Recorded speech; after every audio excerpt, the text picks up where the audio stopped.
నమస్తే మహేష్ గారు. నమస్తే.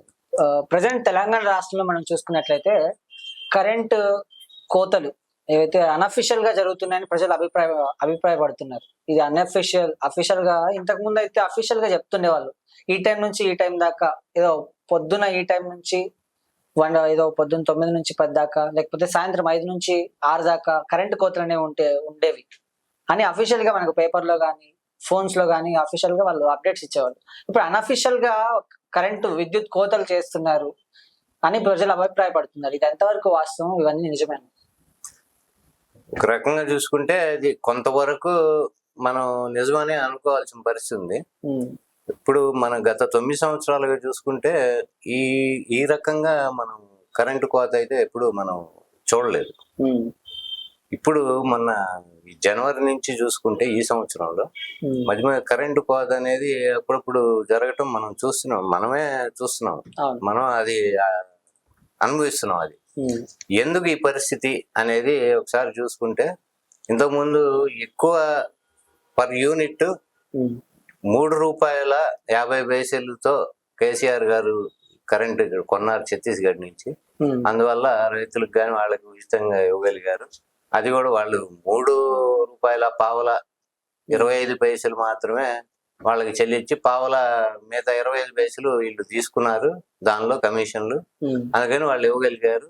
ఇప్పుడు ఆ పరిస్థితి లేదని కాంగ్రెస్ వాళ్ళు, ఇప్పుడు మన ఈ కాంగ్రెస్ ప్రభుత్వం అంటుంది. కానీ మనం చూసుకుంటే అసలు విద్యుత్ చౌర్యం ఎక్కువగా జరుగుతుంది. మన రాష్ట్రంలో ఎక్కువగా ఉంది. ముఖ్యంగా హైదరాబాద్ లో విద్యుత్ చౌర్యం బాగా ఉంది, విపరీతంగా. మన అసెంబ్లీలో చూసుకుంటే అక్బరుద్దీన్ ఓవైసీ మొన్న మేము ఈ డిస్కమ్ అధికారుల దగ్గర నేను మొత్తం ఇన్స్పెక్ట్ చేశాను. పాత బస్తీలో ఎక్కడ కరెంటు చౌర్యం అనేది జరగట్లేదు, మేము అది రికార్డెడ్ గా అక్కడికి వెళ్ళి చూసాము అని ఆయన అసెంబ్లీలో చెప్పారు. కానీ వాస్తవం చూసుకుంటే మీరు ఇదే డిస్కమ్ రికార్డ్స్ గనక పరిశీలిస్తే, మీరు మన చార్మినార్ ఏరియా కానీ బేగం బజార్ లో విద్యుత్ చౌర్యం 35% ఉంది. 35%. మీరు చాంద్రాయణ గుట్ట ఇటువంటి ప్లేసుల్లో చూసుకుంటే 38-39% విద్యుత్ చౌర్యం జరుగుతుంది అని డిస్కమ్ల వాళ్ళ రికార్డుల్లోనే ఉంది. దాదాపుగా 39%, 38%, 40% దాకా విద్యుత్ చౌర్యం ఆ ఏరియాలో ఓన్లీ పాత బస్తీల్లోనే ఏరియా వైజ్ జరుగుతూ ఉంటే దాదాపుగా సంవత్సరానికి వచ్చి ₹750 కోట్ల నష్టం జరుగుతుంది డిస్కమ్లకి. ఇంతకు ముందు మనకి రాష్ట్రం విడిపోక ముందు 9,000 కోట్ల దగ్గర 9,000 కోట్లు చేంజ్ విద్యుత్ బకాయి డిస్కమ్ లాస్ లో ఉంటే ఈ రోజున 40,000 కోట్లకు చేరింది. ఇప్పుడు పాత బస్తీలో విద్యుత్ చౌర్యం జరగట్లేదని ఆయన అఫీషియల్ గా అసెంబ్లీలో చెప్పారు. ఈ కాంగ్రెస్ గవర్నమెంట్ ఇప్పుడు ఉన్న ప్రభుత్వం గనక విద్యుత్ చౌర్యాన్ని అరికట్టే చర్యలు గనక తీసుకుంటే ఆ పరిస్థితి ఉండదు. ఇప్పుడు ఈ సంవత్సరానికి 750 కోట్లు అంటే గత 10 సంవత్సరాలు మన బీఆర్ఎస్ గవర్నమెంట్ లో 10 సంవత్సరాలకి ఎన్ని కోట్లు ఏం చెప్పండి? 750 కోట్లు అంటే సంవత్సరానికి దగ్గర 75,000 కోట్ల రూపాయలు. ఇప్పుడు ఇట్లా చౌర్యం జరుగుతూ ఉన్నప్పుడు దాన్ని అరికట్టే పరిస్థితి ఇప్పటి వరకు లేదు. మరి ఇప్పుడు వీళ్ళని ఇనిషియేషన్ తీసుకొని ఆ విద్యుత్ చౌర్యాన్ని అరికట్టే ఇది చెయ్యాలి కదా. వీళ్ళు ఎంతవరకు అది చేయరు. ఎందుకంటే పాత బస్తీ జోలికి ఎవరు వెళ్ళరు, ఏ గవర్నమెంట్ ఉన్నా ఒకటే. ఇప్పుడు వీళ్ళు విద్యుత్ ఇట్లా కొరతుంది లేకపోతే ఎక్కువ ఇచ్చి కొనలే ఉన్నప్పుడు అసలు నీ పక్కనే ఉన్న నువ్వుంటున్న ఊర్లోనే మనం ఇక్కడే సిటీలో ఉంటూ మినిస్టర్లు, చీఫ్ మినిస్టర్, గవర్నర్ అందరూ ఉండేది ఇక్కడే.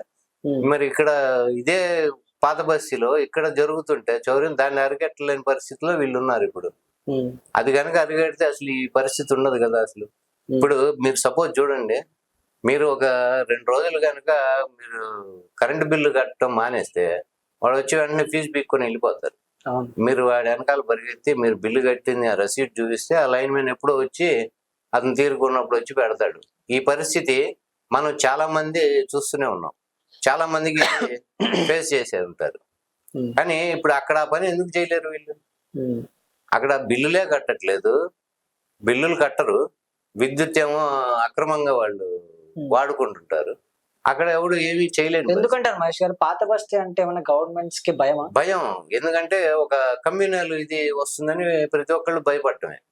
ఇప్పుడు ఇటువంటి వాటికి కమ్యూనల్ దానికి సంబంధం లింక్ వీళ్ళే పెట్టుకొని పొలిటికల్ గా ఎక్కడ డ్యామేజ్ అవుతామో అనే భయంతో ఎవరు వచ్చినా గానీ ఇదే పరిస్థితి. కానీ ఎవరో ఒకళ్ళు కనుక ఇనిషియేషన్ తీసుకోవాలి. ఇప్పుడు ఇన్ని లెక్కలు చెప్తూ ఇట్లా విద్యుత్ ఇదైంది, మనం ఎక్కువ పెట్టి కొన్నాము, దాన్ని ఇలా చేశారు, కమిషన్లు తీసుకున్నారని చెప్పే ఈ ప్రభుత్వం వాళ్ళు ఎందుకు చర్య తీసుకోరు? కంటి ముందు కనబడుతుంది కదా, డిస్కమ్ లిస్ట్ చేసి వాళ్ళే చెప్తారు కదా అధికారులు. వాళ్ళు చెప్తారు, మినిస్టర్లు అని ఎవడన్నా సీఎం తెప్పించుకొని చూపించుకోవచ్చు, వాళ్ళు తెలుసుకునే అవకాశం ఉంది కదా వాళ్ళకి. ఎట్లా ఏ ఏరియాలో ఎంతవరకు విద్యుత్ చౌర్యం జరుగుతుంది, ఎన్ని కోట్లు మనకి నష్టం జరుగుతుంది సంవత్సరానికి అనేది వాళ్ళు ఎందుకు ఆలోచించారో, ఎందుకు చర్య తీసుకోరో తెలియదు.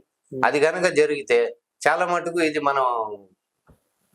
మనం ఇది చేసుకోవచ్చు కదా, దాన్ని ఎంత ఫుల్ఫిల్ చేసుకోవాలి అంతా చేసుకోవచ్చు.